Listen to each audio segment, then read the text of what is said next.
Assalamu alaikum. Hello everyone. Today we have another lesson, Mega Goal 6. But before we start the new lesson, let's take a quick overview of the previous lesson.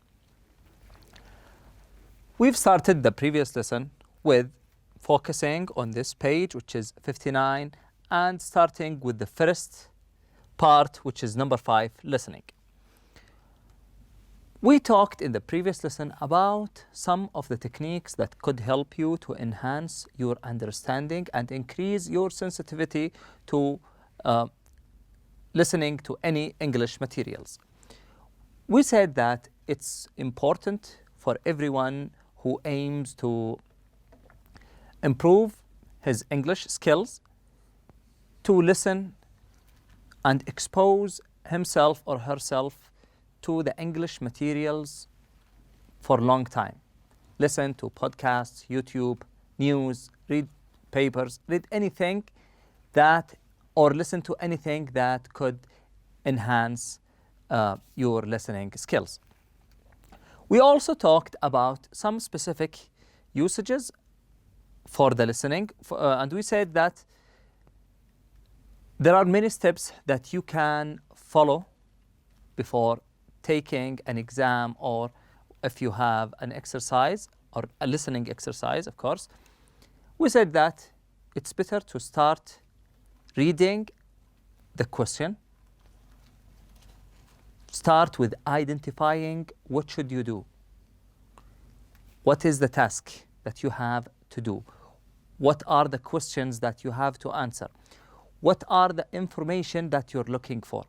All these are things that you should focus on before you start the exam or you start doing the exercise. After that, after putting all these things and organizing them in your mind, listen carefully, pick up your pencil and start taking notes to anything that you think is helpful for you. And after you finish listening to the recording, you can go ahead and fill the blanks with the proper answers. Always put in your mind that you shouldn't panic. Don't panic if you don't understand every single word in the recording, because you are not required to understand every word. It's okay to miss some of the words. The most important thing is to understand or to get the main idea of what you listen to. That's a quick overview that could help you, or some advices that could help you to enhance your listening skills. We've gone through this lesson, where we listened to some conversations between Matt, Jake, and their friends. They thought that Matt and Jake went through an accident and it appeared to be a rumor. We've listened to this together. We worked on every part in this chart. We answered the rumors. We got the truth. Then after that, or at the end of the lesson, we learned how to look for specific information in every listening material that we have. These are the answers that we had in the previous lesson. And today we have two parts on the same page, page 56. We have pronunciation and we have vocabulary building. We will start with the pronunciation. Firstly, why do we study pronunciation? What is the purpose of studying pronunciation? Firstly, pronunciation means the way we utter or the way we say a word. This is called pronunciation. Okay, why do we study it? Firstly, to be able to understand what we hear. If you know the techniques, or if you learn the techniques, and you listen or you hear these words where these techniques used, you will understand what you hear. This is the first goal. The second is that you will be able to put what you have learned into practice. You will learn how to use these techniques. Today we have a technique that is revolve around the questions. When we ask questions, we have different aims by asking questions. Sometimes we ask about something we don't know. And other times we ask about something, or we ask to confirm something that we already know. We don't know if it's true or not, so we look for a confirmation. We look for a confirmation. So as you can notice here, questions usually serve one of two purposes. We have two purposes for the questions. The first one is to find out information. So we're looking for new information that you don't already know. So you have no knowledge about this piece of information. This kind of question usually ends with falling intonation. Falling intonation. The second purpose is to confirm that, or to confirm that information you believe to be true is correct. You already have an information, but you are not sure if it's correct or not. So you are looking for a confirmation. This kind of question usually ends with rising intonation. So we have two types. The first one, you have no idea. This one ends with a falling intonation. Falling intonation. And if you have a knowledge, or if you have an information about something and you want to make sure if it's correct or not, this type of questions ends with a rising intonation. The meaning of rising intonation means that you raise your voice. You raise your voice while you end the sentence. Well, the falling intonation is that you start turning your voice down. Okay? The volume of your voice goes down. That is the meaning of falling intonation. Okay? Falling intonation and rising intonation. If you have no knowledge about something and you ask about it, then you use the falling intonation. If you want to confirm an information in your mind, you use the rising intonation. Now let's go ahead and put what we have learned into practice. We will listen to these two types, and after that, we will listen and practice. So, I want you now to open your book on this page, put down everything, and I want you to listen carefully. Try to read or listen and repeat these sentences with the speaker. Try to repeat these sentences with the speaker so you can practice what you have just learned. Now we will go ahead and listen to the recording. Page 59. 6. Pronunciation. Questions usually serve one of two purposes. 1. To find out information that you don't already know. This kind of question usually ends with falling intonation. 2. To confirm that information you believe to be true is correct. This kind of question usually ends with rising intonation. Listen and practice. 1. What do you think is going to happen? 2. What's going on? 3. Isn't that a bit harsh? 4. What are you talking about? 5. Didn't all that happen? Now we have listened to 5 sentences, and in each sentence we have an arrow at the end of the sentence. In the first one, as you can notice, we have an arrow that is going down. That is going down. If you look back at this question and read it, what do you think is going to happen?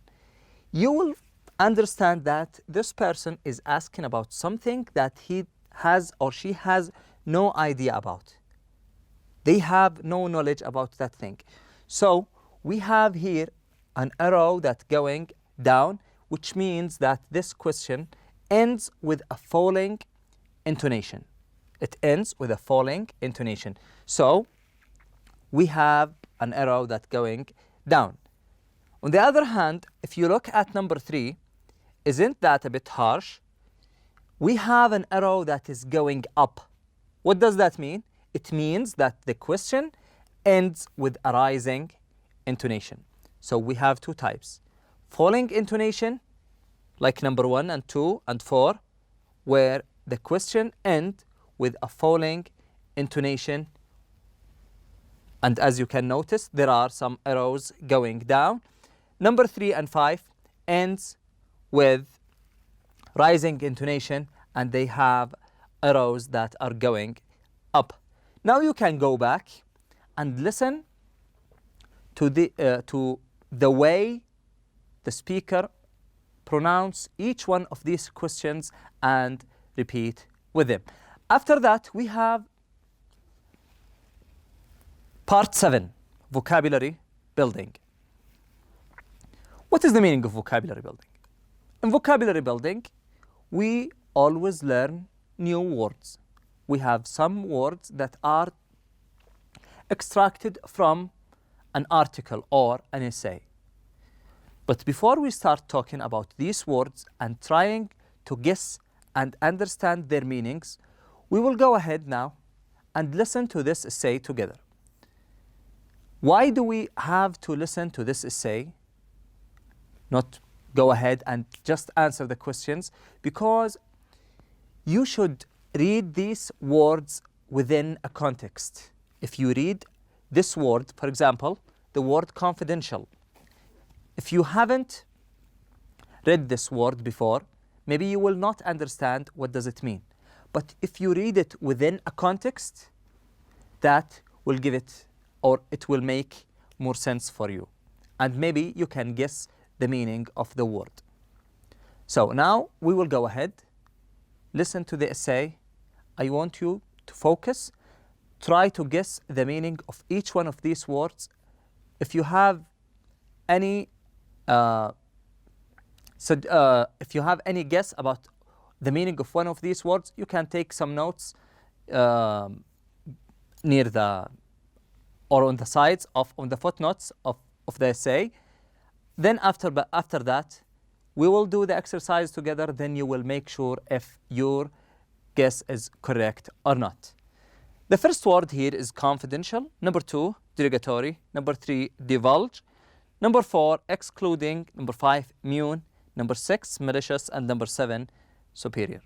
Now we will go ahead to the next page, page 60 and 61, and we will listen to this essay about why we gossip. Pages 60 and 61. 8. Reading. Psst. Pass it on. Why we gossip. Almost everyone has indulged in gossiping about other people at some time. Gossiping seems to be part of human nature. Gossip is spread in classrooms, in offices, at restaurants, in hallways, on the street, over the phone, and on the internet. No one is immune to gossiping or being gossiped about. But just why is it that people gossip? There are many reasons people gossip. Some people gossip because it makes them feel like they are part of a group. The people spreading the gossip feel like they are in on a secret and that they are accepted by the people listening to the gossip. By excluding the person they are gossiping about, the gossipers feel included. David Jardell has experienced this firsthand. David recalls, "When I first graduated from college, I was hired along with a few other graduates to be an assistant at a news station. It was a really competitive job, and at first it was difficult to make friends. We worked long hours and weren't paid very much. We were all really struggling. Or at least that's what I thought. But one day I overheard one of the other assistants, Rick, on the phone with his father. He asked his father if he could send more money to cover his rent. He also asked him whether he could increase the limit on the credit card he had given him. I got the feeling from the conversation that his parents were basically supporting him. I ended up gossiping about it to the other assistants. I knew I was wrong to do it, but at the time I couldn't resist. We all had a good laugh about it, and it helped us bond as a group. But there was a price to be paid for that, and Rick paid it. We used to tease him quite a bit. For example, if we were ordering a pizza, we would say, "Oh, Rick, wouldn't you prefer to have a nice meal at a restaurant and charge it to your daddy?" We meant it in good fun, but looking back, I can see how it might have seemed malicious to Rick. He ended up quitting. I always felt bad about the part I played in his.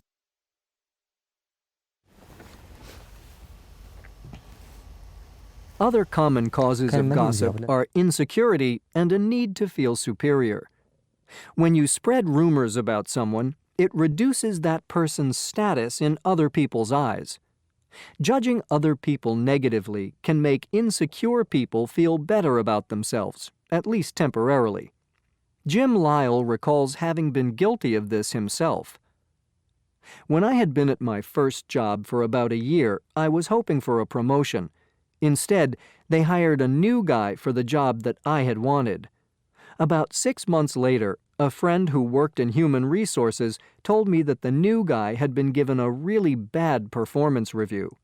My friend said that if his performance didn't improve, he would be in danger of being fired. I knew that this was confidential information, but each time I was having a conversation with someone in the office, I somehow found myself gossiping about it. Gossiping also made Jim feel powerful, important, and like the center of attention, at least for the few minutes it took to divulge the gossip.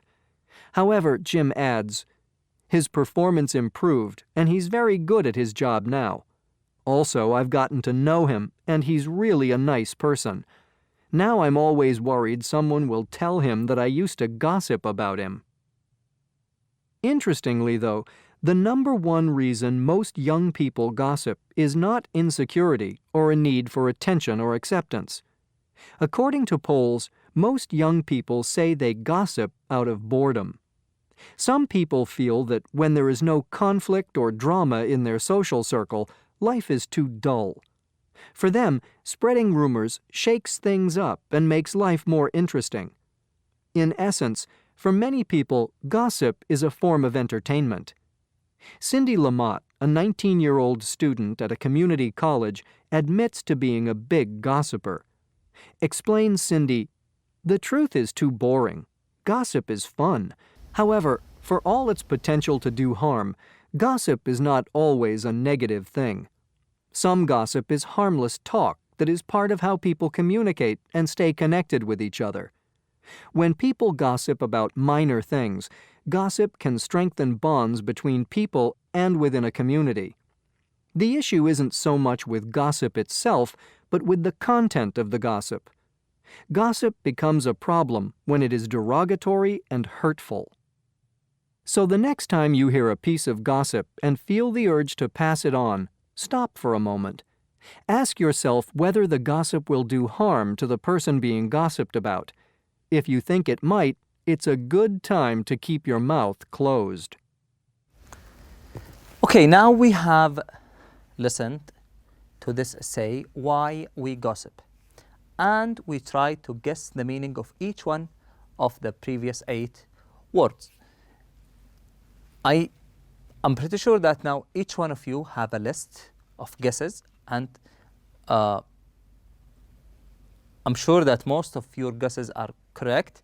But now let's go ahead to this page where we have the words on the left side and their definitions and explanations on the right side.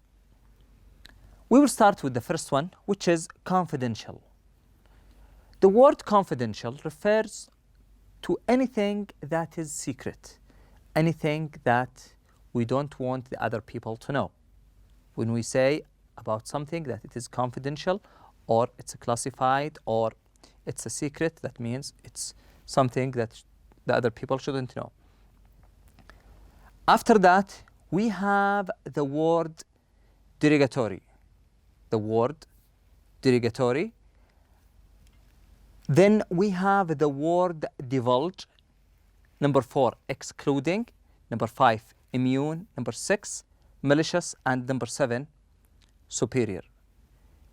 The word derogatory is when we cause harm to someone, and after that, the word divulge is when we release a secret about someone, or when we release a secret about something that we should keep private or we should keep as a secret. Number 4, excluding. If you have many parts, let's say you have 5 parts and you take out 2 of them, you have excluded the 2 parts. So now you have only 3 parts because 2 of them are excluded. Number 5, immune. Immune means something invulnerable or invulnerable. That means someone is protected by something.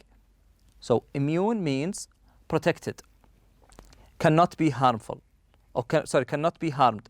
Number 6, malicious. Malicious means or refers to the thing that causes the harms to the other things deliberately. If you, for example, you say this software is malicious, okay, that means it causes harm to the computer. Number 7, superior.